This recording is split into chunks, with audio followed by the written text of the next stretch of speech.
Are dreams, after all, only dreams? And if so, should we partake in dream analysis, or are we better to neglect dreams for the sake of real lived experiences?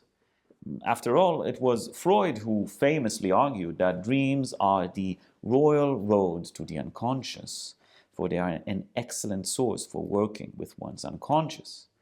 However, even for the strictest Freudians, the question of navigating on this road still remains open, leading from time to time to reckless driving. So how do we read dreams, and what is the wish that Freud insisted is entangled in the chain of letters that composes them? Using Freud's famous example of the dream of the butcher's witty wife, I will try today to provide some answers to these questions. Mainly, I will demonstrate a particular method through which dream analysis is to be conducted, a method that is based on the basic assumptions that dreams, like letters, should be read literally, for as Freud says, beneath the dream's worthless surface characters, it discloses traces of an old and precious communication. So let's get right to it. The case of the butcher's witty wife is presented in Freud's interpretation of dreams. In this case presentation, a clever patient of Freud's desires to problematize his thesis that states that a dream is only a wish fulfillment. In order to do so, unknowingly being immortalized in the psychoanalytic corpus, she provides Freud with a counterexample of a dream that she had in which a wish was clearly not fulfilled. And the dream goes as follows. I wanted to give a supper party, but I had nothing in the house but a little smoked salmon. I thought I would go out and buy something, but remembered that it was Sunday afternoon and all the shops would be shut. Next, I tried to ring up some caterers, but the telephone was out of order. So I had to abandon my wish to give a supper party.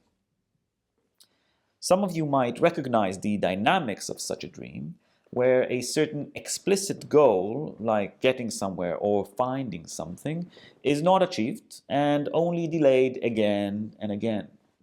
Accordingly, even before recounting the dream to Freud, we see that the patient provides us with a first interpretation. She argues that the wish in the dream is to give a supper party, but that in the dream itself, this wish is persistently not fulfilled. But Freud is not satisfied with this interpretation. He is aware that a dream is also composed from elements that originate in the events of the previous day. It is only by further exploring these elements that other more relevant ideas can come to the patient's mind and be further interpreted. So Freud asks the patient to do exactly that. And after some pondering, she is indeed reminded that a few days ago, her husband had remarked that he is gaining too much weight, and jokingly said that he intends not to accept any more invitations to supper. Aha, supper. Furthermore, the patient emphasizes that she is very much enamored with her husband and usually teases him. For instance, she asks him not to give her any caviar. Freud asks her what this means, and she answers that for a long time she wished to have a caviar sandwich every morning. She adds that she could have asked her husband for that, and he would have complied, but she preferred to ask him not to give her any and to continue teasing him about it. In this chain of association, we see that the patient discloses a unique type of wanting that takes center stage in a pleasurable tension she preserves with her husband. This tells us something more about the nature of the dream. As we will discover soon, Freud argues that it demonstrates that the patient is compelled to create an unfulfilled wish in her waking life, and that the dream somehow functions as its representation. However, Freud still does not find this explanation to be satisfactory, and in this sense he identifies only a possible unconscious motive. He asks the patient to associate a bit more. And after a short pause, the patient remembers that yesterday She met one of her female friends, of whom she confesses to feeling jealous of, because her loving butcher husband was constantly singing her praise. She adds that she is not so worried because this friend is very thin and her husband prefers plumper women. Freud asks her what she talked about with her friend, and she says that her friend inquired into coming over to their house for a supper party. Here is where Freud provides us with his first interpretation of the dream. He contends that the dream can be recognized as fulfilling the patient's wish to thwart her friend's desire to eat at their home. Stated otherwise, by delaying the supper party in her dream, the patient fulfills her wish to prevent her friend from putting on a few pounds and thus gaining the attention of her husband. Viewed in this way, the dream indeed confirms Freud's thesis that a dream is in fact a wish fulfillment. One might assume that the analysis of the dream can end here, and in this sense that dream analysis aims to provide a finalized contextualization of the dream and put an end to the patient's free association. Some psychoanalysts and psychologists do work with dreams in this way. However, today I would like to progress the notion that dream analysis is not done with the aim of ending the process of free association. On the contrary, working with dreams is such a fortunate task in psychoanalysis because it opens up the patient to further association. Now, taking this into account, we see that, according to this notion, the success of an interpretation is measured by the amount of material it produces after it has been posed, rather than its complexity or its appreciation by the patient. And indeed, Freud proceeds according to these guidelines. He insists that each dream element be examined thoroughly. The smoked salmon, for instance, has not yet been accounted for, and Freud insists that the patient think of it yet again. Taking a few moments, the patient then suddenly remembers, "Oh, smoked salmon is my friend's favorite dish." Here comes Freud's second interpretation.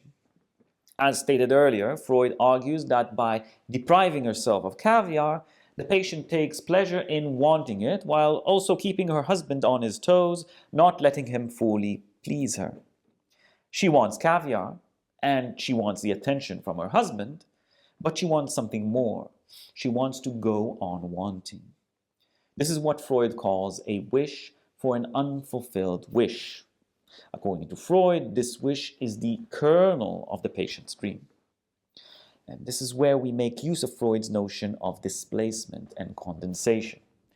Condensation refers to the fact that one simple dream image can represent several associative chains at the same time. In the case of the patient's dream, the caviar does not only represent itself as something that the patient wants but deprives herself from, it stands in for this form of desiring in general, a desire to have an unsatisfied desire. Freud's second interpretation suggests that the dream's wish points to the fact that the patient desires in such a way, a fact that she is not utterly oblivious to, as she did consciously enact a scene where she asks her husband to deny her of caviar and reports that she finds it pleasurable. Well, in Freud's third interpretation, the two first interpretations are tied together. Freud points out to the displacement in the dream, as while the dream expresses an unfulfilled wish that is associated with caviar, the patient dreams about smoked salmon. So Freud adds that the fact that smoked salmon displaces caviar in the dream is a way for the patient to keep her friend's wish unfulfilled. In other words, Freud argues that in the dream, the patient puts herself in her friend's shoes, but instead dreams about one of her own wishes to remain unfulfilled. Thus, Freud interprets the dream as a testimony that the patient has in fact identified herself with her friend, a process Freud refers to as hysterical identification. Now, this provides the final determination of the dream as representing a hysterical neurotic structure. But our work with the dream doesn't end here. Identification is most frequently used in hysteria in order to express a common sexual element. And Freud argues that in this dreamer's love triangle, there is indeed a common sexual element. The patient hears her husband praise her female friend. In this sense, she picks up on some sort of desire that is directed at her. The patient is puzzled as to the nature of this desire, as she knows that her husband only desires women with fuller figures, while her friend is notably skinny. The patient knows she has the exact figure that her husband likes, and thus asks herself, what does he desire in my friend that I do not have? Which is a rendition of the fundamental hysterical conundrum, stated otherwise as what makes a woman desirable, or what does it mean to be a woman rather than a man? These questions remain unanswered. And in order to provide an answer to these questions, the patient identifies with her female friend, unconsciously attempting to situate herself in the place of the elusive aspect of her husband's desire. This identification is a form of exploration or research through which hysteric subjects attempt to answer these existential questions. By doing so, this specific patient achieves three things. First, in identifying herself with her friend, she creates a symptom, a wish for an unfulfilled wish. Second, in the dream, she manages to fulfill her unconscious wish to thwart her friend's so-called desire to take her place as her husband's lover. Third, by putting herself in her friend's place in the dream, she reclaims her place in her husband's heart by being the object of her husband's desire. So let us for a moment ask ourselves, why did we have to go so far on this road?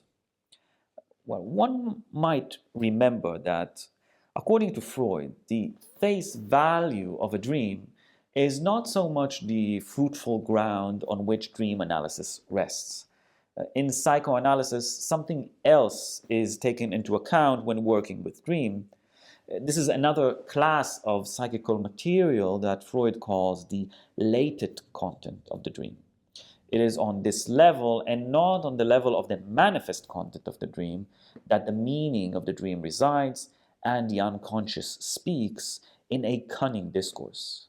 Freud insists that the manifest and latent content of the dream are presented to us like two versions of the same subject matter addressed in two different languages.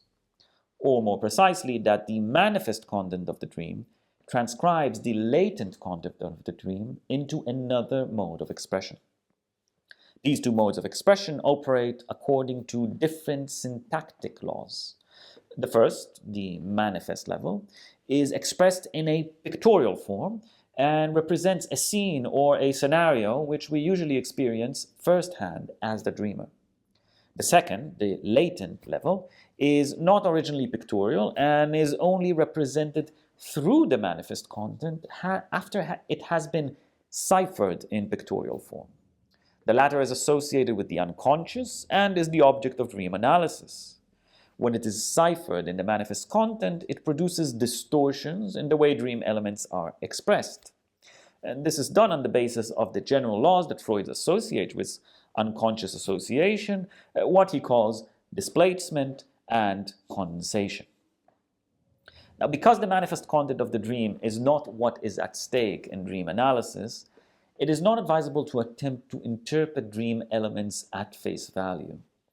That is to say, it is not so useful to interpret dreams in relation to universal symbols, but preferable to interpret them contextually by relying on the patient's associations whenever possible. Now, this means that on the one hand, a cigar in a dream might not only be a cigar, and on the other hand, a cigar does not necessarily stand in for a phallus. Well, how is a dream interpreted then? On the basis of free associations that revolve around specific elements that might involve the ciphering of latent content. A patient is advised to associate about the different elements, attributing some of them to everyday events, while others create new material in the form of newly recovered dream parts, lost memories, or words that have organizing value for the dream formation. And this is exactly what Freud does with his witty patient.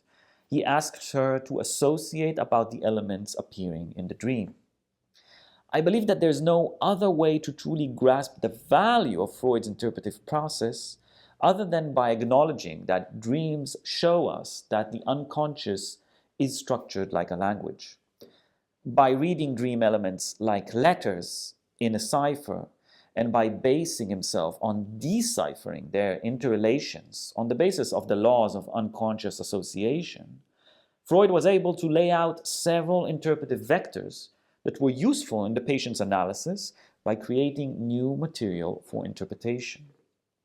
Quite simply, in more linguistic terms, in the dream we see that the patient's unique mode of desiring, a desire for an unsatisfied desire, is condensed in the signifier caviar. In this sense, we can see that caviar is a metonymy for this form of desiring that is so useful and meaningful for the patient. Furthermore, we see that the signifier salmon displaces the signifier caviar. In this sense, we see that by identifying with her female friend, the latter's desire for salmon stands as a metaphor for the patient's own desire. By doing so, it creates a symptom, a hysterical symptom, that is the kernel of the patient's dream. In effect, one can even be a bit more creative and argue that the butcher's witty wife's dream is classically hysteric, as through it she fulfills her wish to thwart the satisfaction of Freud's desire, to prove his theory of dream interpretation, to keep his desire unsatisfied so that she also could preserve her desire for an unsatisfied desire.